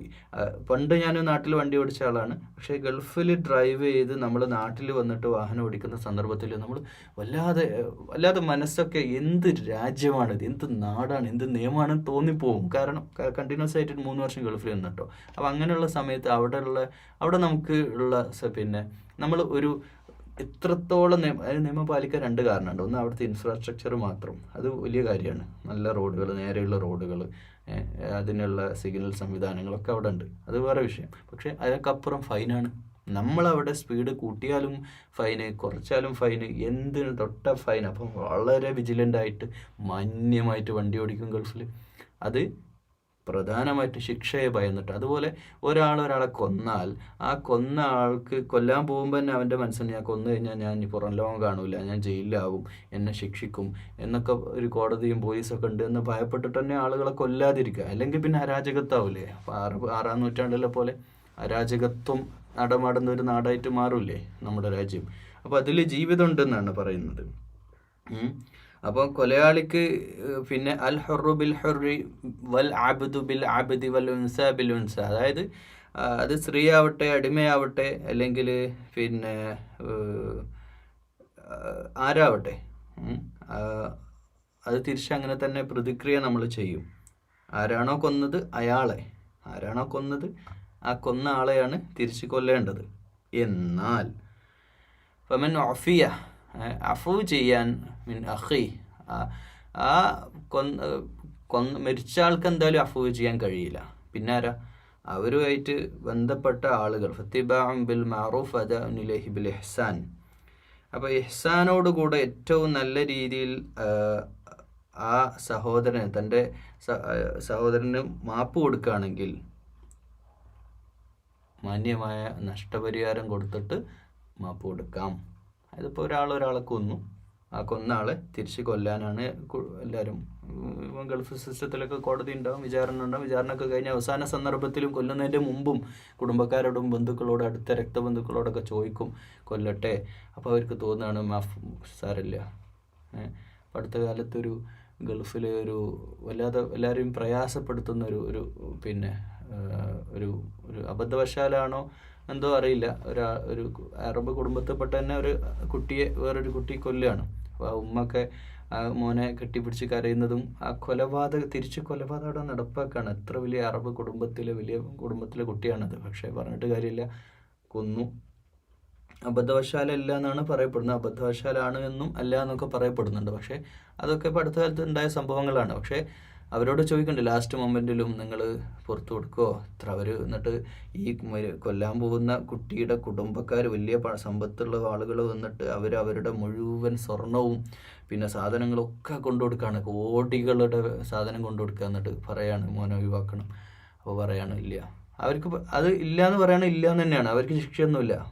പക്ഷേ ഒരാൾക്ക് ആ സമയത്ത് അങ്ങനെ തോന്നുന്ന ഒരു ഉപ്പക്ക് അത് തോന്നുക എന്നുള്ള വേറെ വിഷയമാണ് കേട്ടോ. നമ്മുടെ ചോരയെ അനുജന ജ്യേഷ്ഠനൊക്കെ ഒരാൾ കൊന്നിട്ട് അത് ന്യായമായിട്ട് കൊന്നിട്ട് അവർക്ക് നമ്മൾ പൊരുത്തപ്പെട്ടു കൊടുക്കുക അത്രയും വലിയ വിശാലമായ മനസ്സൊക്കെ വേണം. പക്ഷേ എന്തിരുന്നാലും അതാണ് ഏറ്റവും നല്ലത്. ഹസനോടുകൂടെ അങ്ങനെ ചെയ്യുന്നുണ്ടെങ്കിൽ അത് ചെയ്യാം, നഷ്ടപരിഹാരം വാങ്ങണമെന്നുള്ളതാണ്. ദാലിക തഖ്ഫീഫും മിർ റബ്ബിക്കും വറഹ്മ, അവിടെയാണ് കാരുണ്യം. അത് അള്ളാഹുവിൻ്റെ കാരുണ്യമാണ്. അള്ളാഹു നമുക്ക് നൽകുന്ന ഒരു കാരുണ്യമാണ്. എന്ന് വെച്ചാൽ ഇവിടെ ഒന്ന് കൊന്നാൽ എല്ലാവരും പൊരുത്തപ്പെട്ട് വരും എന്നുള്ളതാണെങ്കിൽ പിന്നെ കൊല തന്നെയായിരിക്കും ഇവിടെ നടക്കുക. അപ്പോൾ അവിടെ ഇസ്ലാമിക നിയമങ്ങൾ എന്തിനാ? റഹ്മത്താണ് ജനങ്ങൾക്ക്. ഇപ്പോൾ ശരിക്ക് ഒരാൾ അബദ്ധവശാൽ കൊന്നു തന്നെ വിചാരിക്കുക. കൊന്നാൾ ഇപ്പം കേരളത്തിലൊരു വ്യക്തി ഇപ്പോൾ അവിടെ സൗദി ജയിലിൽ കിടക്കുന്നത് മോചനവുമായിട്ട് ബന്ധപ്പെട്ടൊക്കെ ചർച്ചകൾ ഒരുപാട് നടക്കുന്നുണ്ടല്ലോ. അവർക്ക് ഇത്രയും നഷ്ടപരിഹാരം കൊടുത്ത് മോചനത്തിന് അവരുടെ കുടുംബം അംഗീകരിച്ചു കഴിഞ്ഞാൽ അവരെ വിടും. പക്ഷേ അതൊക്കെ ഇസ്ലാമിക നിയമപ്രകാരം ഇതൊക്കെ മനുഷ്യ നന്മക്ക് വേണ്ടിയാണ്. കൊലക്ക് കൊല വേണം, കണ്ണിന് കണ്ണ് വേണം, എങ്കിലേ ഈ രാജ്യത്ത് എല്ലാവർക്കും നീതി ലഭ്യമാകും. ഇപ്പം നമ്മൾ ഇന്ത്യയിൽ നടക്കുന്ന വിവേചനങ്ങൾ നമ്മൾ ആലോചിച്ച് നമ്മൾ മുസ്ലിം ആയതുകൊണ്ട് നമുക്കത് മനസ്സിലാവാത്തത്. ഈ മറ്റു മതങ്ങളുടെ അകത്ത് തന്നെ ഒരുപാട് വർഗീയമായിട്ടുള്ള വിവേചനങ്ങൾ, ദലിത് വിഭാഗത്തിൽപ്പെട്ട ആളുകൾ അവരൊക്കെ വളരെ ക്രൂരമായിട്ട് അമ്പലങ്ങളിൽ തന്നെ കയറ്റാത്ത പ്രശ്നങ്ങൾ ആലോചിച്ച് നോക്കൂ. നമ്മൾ പള്ളികളിൽ ഇപ്പോൾ ഒരു മുസ്ലിം, ഏത് മുസ്ലിം ആട്ടെ, ഇനി ഏത് സംഘടനയാട്ടെ കയറിയാൽ നമ്മളാരും തടയാൻ നിൽക്കില്ല. അങ്ങനെ തടയുന്നത് ശരിയല്ല എന്ന് നമുക്കറിയാം, ഇസ്ലാമികമായിട്ട് ശരിയല്ല, അത് നമ്മളെ ദീന് പഠിപ്പിക്കുകയാണ്. പക്ഷേ മറ്റു മതദർശനങ്ങൾ എല്ലാവരും കുറ്റപ്പെടുത്തില്ല. ചില അമ്പലങ്ങളിലൊക്കെ കയറ്റാതൊക്കെയുള്ള വല്ലാതെ പ്രയാസം. നമുക്ക് ഏത് ജാതി നമ്മുടെ പള്ളിയിൽ കയറ്റാം, നമുക്ക് അങ്ങനെയൊന്നും നമുക്ക് മനുഷ്യനെയാണ്, നമ്മൾ മനുഷ്യനായിട്ട് എല്ലാ മനുഷ്യന്മാരെയും കാണുന്നത്. ഒരു രീതിയിലുള്ള വർഗീയതയും ഇസ്ലാമിലില്ല. അപ്പോൾ ഇങ്ങനെയുള്ള സന്ദർഭത്തിൽ ഒരു രാജ്യത്തിൻ്റെ സമാധാനം, ശാന്തി ഇതൊക്കെ നിലനിൽക്കണമെങ്കിൽ ഇത്തരത്തിലുള്ള നിയമ സംവിധാനങ്ങൾ വേണം, അതിശക്തമായിട്ടുള്ള നിയമ സംവിധാനങ്ങൾ വേണം. അങ്ങനെ ഒരു സിസ്റ്റം നിലനിൽക്കണമെങ്കിൽ അള്ളാഹിൻ്റെ റഹ്മത്താണ്. ഇനിയിപ്പോൾ ഒരാൾ ഈ കുറ്റബോധം അയാൾക്കുണ്ടായ ആൾ കരഞ്ഞ് ജീവിതത്തിൽ സംഭവിച്ചു പോയതാണ്, എൻ്റെ ജീവിതം മുഴുവൻ നിങ്ങൾക്ക് ഭൃത്യനായി നിങ്ങളുടെ ഒരു മകനെ പോലെ ഞാൻ ജീവിക്കാമെന്നൊക്കെ പറഞ്ഞ് ആ ഒരു അവസ്ഥയിലേക്ക് ഒരാൾ അത്രയും കണ്ണീരോടുകൂടി കുടുംബക്കാരുടെ അടുത്ത് വരുമ്പോൾ അവർക്ക് ഒരു സ്നേഹം തോന്നുന്ന പിന്നെ ഒരു നഷ്ടപരിഹാരമായിട്ട്, ചെറുതല്ല, ബ്ലഡ് മണി എന്നൊക്കെ പറഞ്ഞാൽ വലിയ പൈസയാണ്. ആ പൈസ അവർ പറയുന്ന തുക കൊടുക്കണം, അത് കൊടുത്തിട്ട് ഇയാൾക്ക് മോചനം ചെയ്യാം, ജയിൽ മോചനം. അതായത് അയാളെ തിരിച്ച് കൊല്ലേണ്ടതില്ല, അവർ ഈ രക്തബന്ധുക്കൾ സമ്മതിക്കണം, അതാണ് ഏറ്റവും പ്രധാനം. അങ്ങനെയെങ്കിൽ അതിൻ്റെ ആവശ്യമില്ല. അതൊക്കെ ഗവൺമെൻറ് ത്രൂ ആണ് നടക്കേണ്ടത്, ഒരു സംവിധാനങ്ങൾ വഴിയാണ്. പോലീസ് സംവിധാനം എന്താണോ അവിടുത്തെ ഭരണ സംവിധാനം അത് വഴിയാണ് ചെയ്യേണ്ടത്. നമ്മളൊന്നും വ്യക്തിപരമായിട്ട് ഇടപെട്ട് കൊല ചെയ്യാനുള്ള യാതൊരു റൈറ്റും ഇസ്ലാമിലില്ല എന്ന് സാന്ദർഭികമായിട്ട് അതുകൂടെ ചേർത്ത് പറയാണ്. ഒക്കെ അതിൻ്റെ സംവിധാനങ്ങളിലൂടെ തന്നെയാണ് ചെയ്യേണ്ടത്. പിന്നെ സംവിധാനങ്ങളൊക്കെ പരാജയപ്പെട്ടാൽ എന്ത് ചെയ്യും? അത് അള്ളാഹ് നോക്കാം. അലല്ലാഹ്. പിന്നെ അള്ളാഹ് വെറുതെ കൈകെട്ടി നോക്കിക്കുന്നവരല്ലല്ലോ. അള്ളാഹുവിനെല്ലാം കാണുന്നവനാണ്, എല്ലാം ചെയ്യുന്നവനാണ്. അതുകൊണ്ട് സംവിധാനങ്ങൾ വഴി തന്നെ പരമാവധി നമ്മളത് ശ്രദ്ധിക്കുകയും മുന്നോട്ട് കൊണ്ടുപോവുകയും ചെയ്യണം. അത് ഇസ്ലാമിൻ്റെ നിയമങ്ങളാണ്, നിയമ സംവിധാനങ്ങളാണ്. വലകും ഫിൽ ഖിസാസ് ഹയാതുൻ യാ ഉലിൽ അൽബാബി ലഅല്ലകും തത്തഖൂൻ. അത് ഈ പ്രതിക്രിയ, ഖിസാസിൽ ഹയാത്തുണ്ട് നിങ്ങൾക്ക്. അപ്പോൾ അത് നിങ്ങൾ തഖ്വയുള്ളവരാണെങ്കിൽ ഈ പ്രതിക്രിയയിൽ നിങ്ങൾക്ക് എന്താണ്? പ്രതിക്രിയ രണ്ട് രീതിയിലാണ് പറഞ്ഞത്. ഒന്നുകിൽ ഡയറക്റ്റ് കൊന്നവനെ കൊല്ലുക എന്നുള്ളത്, അല്ലെങ്കിൽ അവനക്ക് പുറത്തു കൊടുക്കുക എന്നുള്ളത്. അത് നഷ്ടപരിഹാരമായിക്കൊണ്ട് ശിക്ഷ ഇളവുകളോടെ അതൊക്കെ ചെയ്യുന്നതൊക്കെ ജീവിതമാണ്. ഭൂമിയിൽ സുസ്ഥിരമായ സുഭദ്രമായൊരു സമൂഹം നിലനിൽക്കാൻ വേണ്ടി തന്നെയാണ് അങ്ങനൊരു സംവിധാനം ചെയ്തിട്ടുള്ളത്. كتب عليكم إذا حضر أحدكم الموت إن ترك خيرا الوصية للوالدين والأقربين بالمعروف حقا على المتقين. ഇനി അനന്തരസ്വത്തിനെ പറ്റിയാണ് പറയാൻ പോകുന്നത്. അനന്തരാവകാശ നിയമങ്ങൾ, അത് വിശദമായ നിയമങ്ങൾ എത്ര കൊടുക്കണം, ആർക്ക് എത്ര, എങ്ങനെ എത്ര ഉണ്ട്, എത്ര എന്നൊന്നും ഇവിടെ പറയുന്നില്ല. പക്ഷേ അത് വിശദമായിട്ട് ഇൻഷാ അല്ലാഹ് നിങ്ങളും ഒഴിവുപോലെ പഠിച്ച് നിങ്ങൾക്ക് അറിയുന്ന വിഷയങ്ങളാണ്. അപ്പോൾ അനന്തര സ്വത്തിൻ്റെ കാര്യത്തിൽ ആദ്യം ആയത്ത് തുടങ്ങുന്നതിൻ്റെ മുമ്പ് പറയാൻ പ്രധാനപ്പെട്ട ഒരു കാര്യം, അള്ളാഹ് തന്ന നിയമമാണ് അനന്തരാവകാശ നിയമം. അത് നമ്മുടെ ഇഷ്ടത്തിന് മാറ്റിമറിക്കാൻ പറ്റില്ല. അനന്തര സ്വത്ത് ഒരുക്കവന മാതാപിതാക്കൾ മരിച്ചു കഴിഞ്ഞിട്ടാണ്. അപ്പോൾ നിങ്ങളാരെങ്കിലും, ഈ ശബ്ദം കേൾക്കുന്ന ആരെങ്കിലും ഇതിൻ്റെയൊക്കെ മീഡിയേറ്റേഴ്സ് ആയിട്ടോ, ഇനിയിപ്പോൾ അത് അനന്തര സ്വത്ത് വാങ്ങുന്നവരും എന്തായാലും ആവേണ്ടി വരുമല്ലോ നമ്മുടെയൊക്കെ ജീവിതത്തിൽ. വാങ്ങുമ്പോഴും കൊടുക്കുമ്പോഴും അത് സാക്ഷി നിൽക്കുമ്പോഴും ഒക്കെ അള്ളാഹിൻ്റെ നിയമപ്രകാരം മാത്രമായിരിക്കണം. സമ്പത്ത് വളരെ പ്രധാനപ്പെട്ട, ഇഷ്ടം പോലെ തിന്നാൻ പറ്റിയതല്ല. നമ്മൾ വേറെ എന്ത് അമല് ചെയ്തിട്ടും കാര്യമില്ല. ഈ വിഷയത്തിൽ, അനന്തര സ്വത്തിൻ്റെ വിഷയത്തിൽ നമ്മൾ എന്തെങ്കിലും ചതി കാണിച്ചിട്ടുണ്ടെങ്കിൽ ഈ ലോകത്ത് വെച്ച് തന്നെ അള്ളാഹു നമുക്ക് അതുകൊണ്ട് ഒരു ബറക്കത്തും നമ്മുടെ ജീവിതത്തിൽ, അത് ഏത് ഹറാമാണ്, അത് നമ്മുടെ മുതൽ ഹറാമാണ്. ഒറ്റ വാക്ക് പറഞ്ഞാൽ നമ്മുടെ ജ്യേഷ്ഠനും രക്തബന്ധുക്കളും കൂടപ്പിറപ്പുകൾക്കും അടുത്ത ബന്ധുക്കൾക്കും കിട്ടേണ്ട സമ്പത്ത് നമ്മൾ വാരി തിന്നിട്ടുണ്ടെങ്കിൽ, നമ്മൾ 1 രൂപ നയ പൈസ നമ്മുടെ ജീവിതത്തിൽ അത് എടുത്തിട്ടുണ്ടെങ്കിൽ, അതുവഴി നഷ്ടമല്ലാതെ അള്ളാഹ് തരും എന്ന് പറഞ്ഞാൽ പണി തരും. നമുക്ക് ശാരീരികമായിട്ട് അസുഖങ്ങൾ തരും. പൈസ ഏത് വഴിയാണ് പോകുന്നത് നമുക്ക് പറയാൻ പറ്റില്ല. നമ്മുടെ ഈ ജീവിതത്തിൽ തന്നെ അള്ളാഹ് നമ്മളെ നരകിപ്പിക്കും. അത് നിങ്ങൾ നിങ്ങളുടെ നാട്ടിലെ തന്നെ ഇങ്ങനെ മുതൽ അങ്ങനെ എടുത്തവർ, ഹറാമായ രീതിയിൽ സമ്പാദിച്ചവർ, തുടക്കത്തിലൊന്നും അവർക്ക് വലിയ പ്രശ്നം ഉണ്ടാവില്ല. പിന്നെ സീൻ അങ്ങോട്ട് മാറും, ജീവിതം അങ്ങോട്ട് നഷ്ടപ്പെടുന്ന അവസ്ഥ അവർക്ക് ഉണ്ടാവും. ദുനിയാവിൽ വെച്ച് തന്നെ എല്ലാം ഒന്നും നിന്ദ്യതയോടുള്ളൊരു ശിക്ഷയാണ് ഈ ഭൂമിയിൽ അവർക്ക് ഉണ്ടാവുക. അപ്പോൾ അത് മനസ്സിലാക്കിയിട്ട് വളരെ ഗൗരവത്തിലുള്ള വിഷയമാണ് ഈ അനന്തര സ്വത്ത് എന്നൊക്കെ പറഞ്ഞാൽ. നമ്മൾ ഈ സാമ്പത്തികമായ കാര്യങ്ങൾ കൈകാര്യം ചെയ്യുന്നിടത്തൊക്കെ ഇതിനൊക്കെ എന്തിനു ദീന്, നമ്മൾ നിസ്കരിച്ചാൽ പോലെ ഹജ്ജ് ചെയ്ത് അള്ളൊക്കെ പുറത്തരും എന്നുള്ള അബദ്ധ ധാരണയായിട്ട് ആരും ജീവിക്കരുത്. ഇതൊക്കെ നാട്ടിൽ നടക്കുന്ന ഒരു വലിയ ഒരു തെറ്റ് തന്നെയാണ്. മാതാപിതാക്കളുടെ മരണം, പക്ഷേ എത്ര കുടുംബങ്ങളാണ് തെറ്റിപ്പോയിട്ടുള്ളതെന്നറിയോ? കുടുംബം തെറ്റി, അമ്മ പാപ്പ മരിച്ചു കഴിഞ്ഞാൽ പിന്നെ മക്കൾ തമ്മിൽ ബന്ധം പോലും ഇല്ലാത്ത രീതിയിൽ വളരെ ഗൗരവത്തിൽ ഈ വിഷയം നമ്മൾ മനസ്സിലാക്കണം. അതുകൊണ്ട് ഈ ആയത്ത് അത്രയും പ്രധാനമുണ്ട്. പറയാ, നിങ്ങൾ ആരെങ്കിലും കുത്തിബാലേക്കും ഇത് ഹലറ അഹദക്കുമുൽ മൗത്ത് ഖൈറനിൽ വസിയ്യത്ത് എഴുതി വെക്കുന്നത് നല്ലതാണ്. അപ്പോൾ ശേഷം സ്വത്ത് ഉണ്ടെങ്കിൽ മാതാപിതാക്കൾ അവരുടെ വസിയ്യത്ത് ചെയ്യുക. അപ്പോൾ വസിയ്യത്ത് ചെയ്യുക എന്ന് പറഞ്ഞു കഴിഞ്ഞാൽ ഇവിടെ അനന്തര സ്വത്തും വസിയ്യത്തും വ്യത്യാസമുണ്ട്. അനന്തര സ്വത്തിലേക്കല്ല, വസിയ്യത്ത് സ്വത്ത് എന്ന് പറഞ്ഞപ്പോൾ ആ മരിച്ച വ്യക്തിയുടെ പിന്നെ കടബാധ്യതകൾ വീട്ടിക്കഴിഞ്ഞാൽ അയാളുമായിട്ട് ബന്ധപ്പെട്ട കടങ്ങൾ വീട്ടി, ഖബറിന് പിന്നെ ആയിട്ട് ബന്ധപ്പെട്ടുള്ള ചിലവുകൾ, കഫൻ ചെയ്തതിൻ്റെ ചിലവുകൾ, അങ്ങോട്ടുള്ള ബാക്കി ചിലവുകളെല്ലാം കഴിഞ്ഞു കഴിഞ്ഞാൽ പിന്നുള്ള സ്വത്ത് അത് അനന്തര സ്വത്താണ്, അത് അങ്ങനെ തന്നെ കൊടുക്കണം. പിന്നെ വസിയ്യത്ത് ചെയ്യാന്ന് പറഞ്ഞാൽ അതല്ല, പിന്നെ വസിയ്യത്ത് മക്കൾക്ക് ചെയ്യാനുള്ളതല്ല. മക്കൾക്ക് ചിലരൊക്കെ പറയും മക്കൾക്ക് തന്നെ വസിയ്യത്ത്, എൻ്റെ മൂത്ത മോൻ എന്നെ ജീവിതകാലം മുഴുവൻ നോക്കി, അതുകൊണ്ട് ഓൻക്കട് കൊടുക്കുകയാണ് എൻ്റെ തറവാട്, അങ്ങനെയൊന്നും പറയാൻ പറ്റില്ല. അല്ലെങ്കിൽ എൻ്റെ ചെറിയ മോനാണ് വീട്ടിൽ, ഇപ്പോൾ നാട്ടിൽ അങ്ങനെ ഒരു വർത്താനമൊക്കെ ഉണ്ട്, വീട്ടിലൊരു ചെറിയ മോനുണ്ടെങ്കിൽ എൻ്റെ ചെറിയ മോനാണ് വീട് കൊടുക്കുക, തറവാട് അവനുള്ളതാണ്, ബാക്കിയൊക്കെ നിങ്ങളോട് പരിഹരിച്ചോളി എന്നൊക്കെ പറയുന്ന, അങ്ങനെയൊന്നും ചെയ്യാൻ ഇസ്ലാമികമായിട്ട് തുല്യമായ വീതം വെപ്പിക്കൽ തന്നെ വേണം. അതിൽ യാതൊരു വിധത്തിലുള്ള വിവേചനവും പാടില്ല. മാത്രമല്ല, ഇനി വീതം വെച്ച ശേഷം ആഫ്റ്റർ അപ്പോൾ ആ വീതം വെക്കുന്ന ആൾ അത്രയും ദീനിയായിട്ട് അറിവുള്ള ആളായിരിക്കണം. മാത്രമല്ല അയാൾ പടച്ചോനെ പേടിയുള്ളതായിരിക്കണം. അല്ലാത്ത നീ അങ്ങനത്തെ ഒക്കെ പണിയിൽ ഈ വീതം വെക്കുന്ന അനന്തര സ്വത്ത് ചോദിക്കുന്നതൊക്കെ മധ്യസ്ഥനായി നിൽക്കാനൊക്കെ പോയിട്ടേ വല്ല തെറ്റും ചെയ്താൽ നിങ്ങളുടെ പരലോകമാണ് ഇല്ലാതാവണം. ആ മധ്യസ്ഥത വഹിക്കുന്ന ആളുകളോടാണ് പറയാൻ പോകുന്നത്. നിങ്ങളുടെ പരലോകങ്ങൾ വെറുതെ ഒരു സഹായം ചെയ്യാൻ പോയിട്ട് നഷ്ടപ്പെടുത്തരുത്. അതിനൊന്നും പോകാതിരിക്കാൻ നല്ലത്. ഇങ്ങനത്തെ വിഷയത്തിലൊക്കെ പോകുന്ന നല്ല കാര്യം തന്നെയാണ്. മര്യാദക്ക് മനമര്യാദക്ക് ശരിയായ രീതിയിൽ ചെയ്ത് കൊടുക്കുകയാണെങ്കിൽ ഈസൊക്കെ, അല്ലെങ്കിൽ നിങ്ങൾക്ക് വലിയ പ്രയാസം ഉണ്ടാവും. അപ്പോൾ വസിയ്യത്ത് ചെയ്യുന്ന സന്ദർഭത്തിൽ സ്വത്തിൻ്റെ എല്ലാം അങ്ങോട്ട് വസിയ്യത്താക്കാൻ പറ്റൂല. ഒരു 1/3 എന്നാണ് പിന്നെ ഏകദേശ കണക്ക് പറയുകയാണെങ്കിൽ കുറച്ച് അത് തന്നെ. അപ്പോൾ ഒരു വ്യക്തിയെ സംബന്ധിച്ച് ഒരു ഉദാഹരണം പറയാം. ഒരു മാതാപിതാക്കളുണ്ടായിരുന്നു, അവരുടെ വീട്ടിലൊരു പിന്നെ അടുത്ത കുടുംബത്തിൽ തന്നെ പെട്ട ഒരു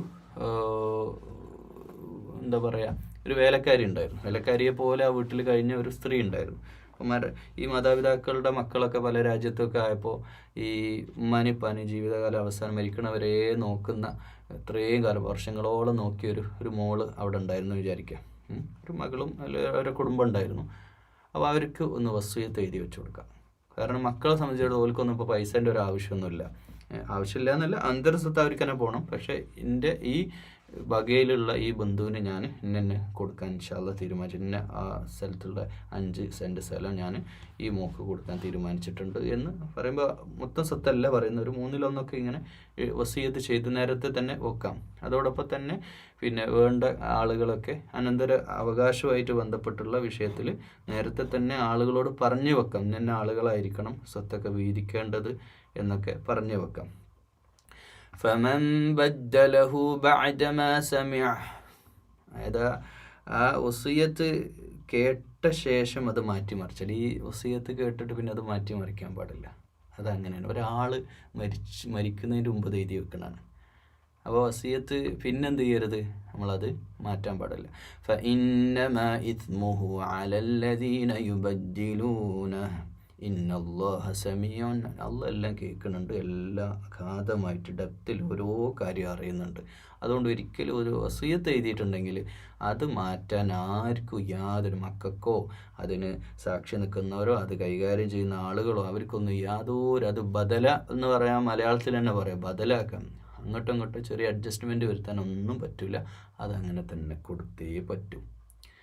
فمن خاف من موص جنفا أو إثما فأصلح بينهم فلا إثم عليه إن الله غفور رحيم. ഇനി അഥവാ ഫമൻ ഖാഫ മിൻ മൂസിൻ ജനഫൻ ഔ ഇസ്മൻ ഫഅസ്ലഹ, എന്തെങ്കിലും തെറ്റ് സംഭവിച്ചതായി ആരെങ്കിലും ആശങ്കപ്പെടുന്നുണ്ടെങ്കിൽ പിന്നെ ഫല ഇസ്മ അലൈ, അതിൽ എന്തെങ്കിലും ഒരു അഡ്ജസ്റ്റ്മെൻറ്റ് വരുത്തുന്നതിൽ തെറ്റൊന്നുമില്ല. വസിയത്ത് ചെയ്തവനിൽ നിന്ന് വല്ല അനീതിയോ തെറ്റോ സംഭവിച്ചതായി, അതായത് ആ വസിയത്ത് ചെയ്ത ആൾക്ക് എന്തെങ്കിലും ഒരു പിഴവ് പറ്റിയെന്ന് വിചാരിക്കാം. അപ്പോൾ ഒരു ഉദാഹരണമായിട്ട് പറയുകയാണെങ്കിൽ, ഇപ്പോൾ വസിയത്ത് ചെയ്ത ആൾ, അയാൾക്ക് ഒരുപാട് സ്വത്തുണ്ട്, അയാൾ അതൊന്നും നോക്കാതെ എൻ്റെ മക്കൾക്ക് കൊടുക്കേണ്ട അവകാശം മൊത്തം ഈ നേരത്തെ പറഞ്ഞ പോലെയുള്ള കക്ഷിക്ക് കൊടുത്തു, എഴുതി കൊടുത്തു. ഒരു 10 ലക്ഷത്തിന് മുതലായിട്ട് കൊടുത്തു. ആകെ 15 ലക്ഷമുള്ള അതിൽ 10 ലക്ഷത്തിൻ്റെ 3 വരിയിൽ 2 വരി ഈ പറഞ്ഞ കക്ഷിക്ക് അയാളോടുള്ള ഇഷ്ടം കൊണ്ട് കൊടുത്ത്. അങ്ങനൊന്നും ചെയ്യാൻ പാടില്ല. അപ്പോൾ അത് അനീതിയാണ്, മക്കൾക്ക് കിട്ടേണ്ട മുതലാണ്. അവിടെയും ഈ മധ്യസ്ഥത വഹിക്കുന്ന ആൾ, ഇടയിൽ നിൽക്കുന്ന ആളിന് കൃത്യമായ പങ്കുണ്ട്. അയാൾക്ക് പറയാം അങ്ങനെ അത്ര കൊടുക്കാൻ പാടില്ല, അനീതി അവിടെ ഉണ്ട്. അപ്പോൾ അതുമായിട്ട് ബന്ധപ്പെട്ട കാര്യങ്ങൾ കൈകാര്യം ചെയ്യുമ്പോൾ വളരെ സൂക്ഷ്മതയോടെ വേണം. 2 ഭാഗത്തും മക്കൾക്ക് കിട്ടാതാവാനും പാടില്ല. അങ്ങനെ ഒരു വസിയത്ത് എഴുതി വെച്ചിട്ടുണ്ടെങ്കിൽ, ഇപ്പോൾ ട്രസ്റ്റിനൊക്കെ വഖഫ് ചെയ്യുന്നതൊക്കെ ഉണ്ട്. അപ്പോൾ അതൊക്കെ വസിയത്തിലുണ്ടെങ്കിൽ, ഒരു പള്ളിക്ക് എഴുതി വെച്ചിട്ടുണ്ട്, ഒരാൾ ഉള്ള സ്വത്തിൻ്റെ മുഴുവനും ഒരു പള്ളിക്കട എഴുതി വെച്ചിട്ടുണ്ട്, യത്തീംഖാനൊക്കെ എഴുതി വെച്ചിട്ടുണ്ട്, അതൊന്നും പാടില്ല. മക്കൾക്ക് കിട്ടുക തന്നെ വേണം. ആ അവകാശം ഒരിക്കലും, അത് ഒരാൾ മൊത്തം സ്വത്തിൻ്റെ ഒരു ഭാഗം, 3ൽ 1 ഭാഗം വരെ കൊടുക്കാം. അല്ലാതെ ഇത് മുഴുവനും മക്കൾക്കുള്ളൊക്കെ ആർക്കെങ്കിലും അനാഥാലയത്തിനൊക്കെ എഴുതി വെച്ച് മരിക്കാനൊന്നും പാടില്ല. അതിനിപ്പോൾ മക്കൾ നോക്കിയില്ലെങ്കിലും, മക്കളിനി നോക്കിയില്ല, ഒരു ബാപ്പനിമ്മനും നോക്കിയില്ല, ബാപ്പക്ക് ഭയങ്കര ദേഷ്യമായി, ജീവിതത്തിൽ തിരിഞ്ഞു നോക്കാത്ത മക്കൾക്ക് എൻ്റെ സ്വത്ത് ഞാൻ കൊടുക്കില്ല എന്നൊന്നും പറയാൻ പാടില്ല. ഇസ്ലാമിൻ്റെ നിയമമായിട്ട് തന്നെ നടപ്പാക്കണം എന്ന് തന്നെയാണ് ഖുർആനിലൂടെ അള്ളാഹ് നമ്മളെ പഠിപ്പിക്കുന്നത്. യാ അയ്യുഹല്ലദീന ആമനൂ കുതിബ. ഇനി നോമ്പിലേക്ക് വരികയാണ് കേട്ടോ. സാമൂഹിക ബാധ്യതകളെ പറ്റി പറഞ്ഞു, അനന്തര സ്വത്തിനെ പറ്റി പറഞ്ഞു. ഇനി വീണ്ടും ഇബാദത്തിലേക്ക്, ഇനി ദീന് പഠിപ്പിക്കുകയാണ്. ഇനി അങ്ങോട്ട് ദീന് ഓരോ വിഷയങ്ങൾ നമ്മളെ പഠിപ്പിക്കുകയാണ്, ആരാധനാനുഷ്ഠാനങ്ങളിലേക്ക് കയറി വരിക. യാ അയ്യുഹല്ലദീന ആമനൂ കുതിബ അലൈക്കുമുസ്സിയാമു കമാ കുതിബ അലല്ലദീന മിൻ ഖബ്ലികും ലഅല്ലകും തത്തഖൂൻ. ഇത് റമദാൻ ആയാൽ നമ്മുടെ പള്ളികളിൽ നിന്നൊക്കെ കേൾക്കുന്ന ആയത്തുകളാണ്. നിങ്ങൾ കുതിബ അലൈക്കും സ്വയ്യാമു കമാ കുതിബ അലല്ലദീന മിൻ ഖബ്ലിക്കും. അപ്പോൾ നോമ്പ് റമദാൻ ഉണ്ടായത് ഖുർആൻ അവതരിച്ച മാസം ആയതുകൊണ്ടല്ല കേട്ടോ. അങ്ങനെ ഒക്കെ ചില ആളുകൾ പ്രസംഗിക്കുന്നതൊക്കെ അതൊന്നുമല്ല. റമദാൻ ലോകം തുടങ്ങിയ കാലം മുതലേ ഉണ്ട്. എല്ലാ സമുദായങ്ങൾക്കും നോമ്പുണ്ട്, റമദാനുണ്ട്, പുണ്യമുള്ള മാസമാണ്. അപ്പം ആ മാസത്തിൻ്റെ പവിത്രത കൊണ്ടാണ് ഖുർആൻ്റെ അവതരണം തുടക്കം റമദാനിലാക്കിയത് എന്നുള്ളതാണ്. എന്നുവെച്ചാൽ റമദാനാണ് മഹത്വം, ഖുർആനല്ല. ഖുർആന് മഹത്വം ഉണ്ട് ഇല്ല എന്നല്ല, പക്ഷേ റമദാൻ അത്രക്കും പുണ്യമുള്ള, അതായത് മുമ്പ് ഉള്ള സമുദായങ്ങൾക്കും നോമ്പ് നിർബന്ധമാക്കിയ പോലെ നിങ്ങൾക്കും ഇതാ നോമ്പ് നിർബന്ധമാക്കിയിരിക്കുന്നു. എന്തിനാ? ലഅല്ലക്കും തത്തഖൂൻ. അപ്പം നോമ്പിൻ്റെ അടിസ്ഥാന ഉദ്ദേശം തഖ്വ ഉണ്ടാവുക എന്നാണ്. ഏത് തഖ്വ? ദാലിക്കൽ കിതാബു, ഈ ബഖറയുടെ ഫസ്റ്റ് ആയത്ത് നമ്മൾ ആലോചിച്ച് നോക്കുക. അലിഫ് ലാം മീം കഴിഞ്ഞിട്ട് ദാലിക്കൽ കിതാബു ലാ റൈബ ഫീ ഹുദൻ ലിൽ മുത്തഖീൻ. തഖ്വ ഉള്ളവർക്കാണ് ഖുർആൻ പ്രയോജനപ്പെടൂ എന്നതിൽ യാതൊരു സംശയവും ഇല്ല എന്നുള്ള ആയത്ത് തുടക്കം നമ്മൾ ഓർക്കുക. ജീവിതത്തിൽ വിജയിക്ക തഖ്വ ഉള്ളവരാണ്. തഖ്വ വലിയ വിഷയമാണ്. ആ സൂക്ഷ്മതയിൽ അള്ളാഹുവയോടുള്ള ഇഷ്ടത്തോടെ ജീവിക്കുന്ന മുത്തഖികളായിട്ടുള്ള യഥാർത്ഥ ദാസന്മാരായിട്ടുള്ള മനുഷ്യന്മാർ, ആ മനുഷ്യന്മാർക്ക് തഖ്വ വർദ്ധിപ്പിക്കാൻ ഈ റമദാൻ കാരണമാകുന്നത്. ഒരു നോമ്പട് കഴിഞ്ഞാൽ അയാളുടെ നമ്മളിപ്പോൾ മൊബൈലിലൊക്കെ റേഞ്ച് കൂടുതലില്ലേ, അല്ലെ ബാറ്ററി ചാർജ് ചെയ്യുമ്പോൾ ആ ചാർജ് ഇങ്ങനെ ഓരോ കട്ട ഇങ്ങനെ കൂടി വരുന്നില്ലേ, എവിടെന്നെങ്കിലും ഒന്ന് ചാർജ് ചെയ്യുമ്പോൾ. അതുപോലെ നമ്മുടെ തഖ്വയാകുന്ന ഒരു അതിങ്ങനെ ലോയിലേക്ക് ഇങ്ങനെ പോവും. നമ്മളിപ്പോൾ ഇലക്ട്രിക് വണ്ടിയൊക്കെ ഓടിക്കുമ്പോൾ ഇങ്ങനെ പോകുമ്പോൾ അതിങ്ങനെ ചാർജ് കുറഞ്ഞു വരില്ലേ, ആ ചാർജ് കൂട്ടുന്ന തഖ്വയുടെ ഗ്രേഡ് കൂട്ടുന്ന അതിൻ്റെ സൂചി മേലോട്ട് വരുന്ന തഖ്വ വർദ്ധിപ്പിക്കാനുള്ള ഒരു അവസരമാണ് ഈ റമദാൻ. നിങ്ങൾക്ക് മുമ്പുള്ളവർക്കുണ്ട്, അതുകൊണ്ട് നിങ്ങൾക്ക് നിർബന്ധമാണ്. അയ്യാമൻ മഅദൂദാത് ഫമൻ കാന മിൻകും മരീദൻ, അവിടെ രോഗിയെ അല്ലാഹ് വിട്ടിട്ടില്ല. ഔ അലാ സഫരിൻ ഫഇദ്ദതും മിൻ അയ്യാമിൻ ഉഖർ, നിങ്ങൾ കുറച്ച് ദിവസമേ നോമ്പുള്ളൂ, പക്ഷേ ഈ നോമ്പ് നിങ്ങൾക്കിപ്പോൾ നോൽക്കാൻ പറ്റില്ല, നിങ്ങൾ രോഗിയാണെങ്കിൽ, അല്ലെങ്കിൽ ഏതെങ്കിലുമൊക്കെ യാത്രയൊക്കെ പോകുന്ന യാത്രാ ബുദ്ധിമുട്ടുകളൊക്കെ നിങ്ങൾ നേരിടുന്നുണ്ടെങ്കിൽ നിങ്ങൾക്ക് വേറെ ദിവസം നോറ്റാൽ മതി. റമദാനിൽ എന്നെ നോൽക്കണമെന്നില്ല, അതിൻ്റെ പുണ്യം അല്ലാഹ് തന്നോളും. റമദാൻ അല്ലാത്ത ദിവസമാണ്. എന്തുമാത്രം ഈ ദീൻ എന്ന് പറയുന്നത്, ഈ ഇസ്ലാം എന്ന് പറയുന്നത്, നമ്മുടെ ഈ ഇസ്ലാം ഉണ്ടല്ലോ, നമ്മൾ കൊണ്ടെടുക്കുന്ന ഈ ആദർശം ഉണ്ടല്ലോ, ഒരു രീതിയിലും നമ്മളെ ബുദ്ധിമുട്ടിക്കാനുള്ള ഒന്നും നമ്മളോട് പറഞ്ഞിട്ടില്ല. നമ്മൾ ചില മതത്തിലൊക്കെ കാണില്ല, ഇത്ര ഈ ശൂലം കയറ്റുന്നൊക്കെ, ഈ കവിളിലും പുറത്തും ഇറച്ചിയിലൊക്കെ ശൂലം കയറ്റും. ഇതൊക്കെ എന്തുമാത്രം ക്രൂരതയുടെ മുഖം. ഇപ്പം ഷിയാക്കൾ തന്നെ ചില വിഭാഗം കാണാം, ഈ പിന്നെ കർബല സംഭവമായിട്ട് ബന്ധപ്പെട്ടൊക്കെ ഇങ്ങനെ ശരീരത്തിൽ മുറിവേൽപ്പിച്ച്. ഇതൊന്നും ഇസ്ലാമിലില്ല, 100% ഇസ്ലാമിലില്ലാത്ത കാര്യങ്ങളാണ്. നമുക്ക് ഒരു പ്രയാസമുള്ള ഒരു കാര്യം, ജീവിതത്തിലൊരു പ്രയാസമുള്ള ഒരു കാര്യം അല്ലാഹ് നമ്മളെ പഠിപ്പിച്ചിട്ടില്ല എന്നുള്ളതാണ്. അപ്പോൾ യാത്രയിലും രോഗാവസ്ഥയിലൊക്കെ നിസ്കാരത്തിലും നമുക്ക് എക്സ്റ്റെൻഡ് ചെയ്ത്, രോഗാവസ്ഥയിൽ ഒഴിവാക്കാനല്ല, ജമാ ചെയ്യാനും ഖസർ ചെയ്യാനൊക്കെ അനുവാദമുണ്ട്. അതുപോലെ തന്നെ നോമ്പിനും. വഅലല്ലദീന യുതീഖൂനഹു, ഇനിയിപ്പോൾ അതിനും ബുദ്ധിമുട്ടാണ് വിചാരിക്കുക, അത്രയും ലോങ് ആയിട്ട് കിടക്കുന്നത്. അപ്പം സ്പൈനൽ കോഡ്, പിന്നെ സ്പൈനൽ ഇഞ്ചേർഡ് ആയിട്ടുള്ള നട്ടെല്ല് രോഗികൾ, അല്ലെങ്കിൽ ക്യാൻസർ പേഷ്യൻസ്, ഇങ്ങനെയൊക്കെയുള്ള ആളുകൾ നോമ്പ് കഴിയില്ല. അപ്പോൾ അവരെന്ത് ചെയ്യുക, ഫിദിയ കൊടുക്കട്ടെ. തആമ മിസ്കീൻ, ഭക്ഷണം. നമ്മുടെ ഭക്ഷണം നമ്മൾ ആലോചിച്ച് നോക്കൂ, നമ്മൾ ഭക്ഷണം ഒഴിവാക്കുന്ന ആ ഭക്ഷണം എന്ത് ചെയ്യുക, ഫിദിയായിട്ട് വേറെ ആക്കി കൊടുക്കുക. അപ്പോൾ അത് അതിൻ്റെ ഫമൻ തതവ്വ, പിന്നെയും കഴിഞ്ഞിട്ടില്ല, തതവ്വ ഖൈറൻ ഫഹുവ ഖൈറൻ ലഹ്. ഇനി ആരെങ്കിലും സ്വയം അതിൻ്റെയൊക്കെ കൂടുതൽ ഒരാൾ വിചാരിച്ചു 2 നോമ്പ് നഷ്ടമായി, ഞാൻ അടുത്തുള്ള ഒരു പിന്നെ ഓൾഡ് ഏജ് ഹോമിൽ പോയിട്ട് ഒരു വൃദ്ധസദനത്തിൽ എല്ലാവർക്കും നല്ല ഫുഡ് കൊടുക്കാൻ പോവാണ്. കുറേ 1-2 ഒന്നുമല്ല, 1000 ആൾക്കാട് കൊടുക്കാൻ പോകാമെന്ന് വിചാരിച്ചു. നല്ല കാര്യം, അൽഹംദുലില്ലാ, അത്ര തന്നെ. തസൂമു ഖൈറൻ ലക്കും, എന്നാൽ നോമ്പെടുക്കല നിങ്ങൾക്ക് നല്ലത്, നിങ്ങൾക്ക് നോമ്പെടുക്കലാട്ടോ, ചുളിവ് വേണ്ടാന്ന്. അപ്പോൾ നിങ്ങൾക്ക് നോമ്പെടുക്കാൻ കഴിയുമെങ്കിൽ ഏറ്റവും ബെസ്റ്റ് നോമ്പ് കൊടുക്കുക. എനിക്കൊന്നും താലും നിങ്ങൾക്ക് അറിവുണ്ടെങ്കിൽ, അതായത് നോമ്പ് മൂലം നമുക്ക് ഈ തഖ്വ വർദ്ധിപ്പിക്കുന്ന, നമ്മുടെ തഖ്വയെ സൂക്ഷ്മതയുടെ അളവ് വർദ്ധിപ്പിക്കുന്ന കാര്യമാണ് നോമ്പ്. അതാണ് ഏറ്റവും ബെസ്റ്റ്. നോമ്പൊൽക്കൽ തന്നെയാണ് നല്ലതെന്നും കൂടെ ചേർത്ത് പറയാണ്. അതിന് പറ്റാത്തവരെന്ത് ചെയ്തോ, ഫിദിയ കൊടുത്തോളൂ. ഒരു ഭക്ഷണം മറ്റുള്ളവർക്ക് ഗതിയായിട്ടുള്ള ആർക്കെങ്കിലും ഭക്ഷണം കൊടുക്കാം, ഗതിയില്ലാത്തവർക്ക്. ഷഹ്റു റമദാനല്ലദീ, അവിടെയാണ് ഈ ആയത്ത്, ഉൻസില ഫീഹിൽ ഖുർആൻ അവതരിക്കുന്നത് റമദാനിലാണ്. എന്ന് വെച്ചാൽ റമദാൻ എന്ന മാസം ഇങ്ങനെ എല്ലാ വർഷവും, ലോകം തുടങ്ങിയ മുതലേ എല്ലാ വർഷവും ഇങ്ങനെ വരുന്നുണ്ട്. ആ റമദാനിൽ എന്ത് ചെയ്ത് ഖുർആൻ അവതരിച്ചു. എന്ന് വെച്ചാൽ ഖുർആൻ്റെ മഹത്വം കൊണ്ട് റമദാൻ ആയതല്ല, റമദാൻ്റെ മഹത്വം കൊണ്ട് അള്ളാഹു ഖുർആനിനെ റമദാനിൽ ഇറക്കിയതാണ്. ഉൻസില ഫീഹിൽ ഖുർആനു ഹുദൻ ലിന്നാസ്. അപ്പോൾ ജനങ്ങൾക്ക് ഖുർആൻ എന്തിനാ? ജനങ്ങൾക്ക് മാർഗദർശനമാണ്. ഹുദൻ ലിന്നാസ്, ജനങ്ങൾക്ക് മാർഗദർശനമാണ്. ഹുദൻ ലിന്നാസ് വബയ്യിനാതിൻ മിനൽ ഹുദാ വൽ ഫുർഖാൻ. ഫുർഖാനാണ് സത്യവും അസത്യവും വേർതിരിച്ച്, ഹക്കും ബാത്തിലും വേർതിരിക്കുന്ന, എന്താണ് ശരി എന്താണ് തെറ്റ് എന്ന് കാണിച്ച് നേർവഴി കാട്ടുന്ന, വ്യക്തതയുള്ള, ജനങ്ങൾക്ക് വ്യക്തത കാണിക്കുന്ന സന്മാർഗദർശക ഗ്രന്ഥമാണ് വിശുദ്ധ ഖുർആൻ. അത് റമദാനിലാണ് അവതരിച്ചത്. ഫമൻ ഷഹിദ മിൻകുമുശ് ശഹ്റ ഫൽയസും. നിങ്ങൾ നോമ്പ് വിൽക്കുക. പക്ഷേ ആ മാസം നിങ്ങൾ എത്തിയാൽ പിന്നെ നിങ്ങൾ നോമ്പ് വിൽക്കുക. എല്ലാ വർഷവും റമദാനിൽ നിങ്ങൾ നോമ്പെടുക്കുക. വമൻ കാന മരീദൻ ഔ അലാ സഫരിൻ ഫഇദ്ദതും മിൻ അയ്യാമിൻ ഉഖർ.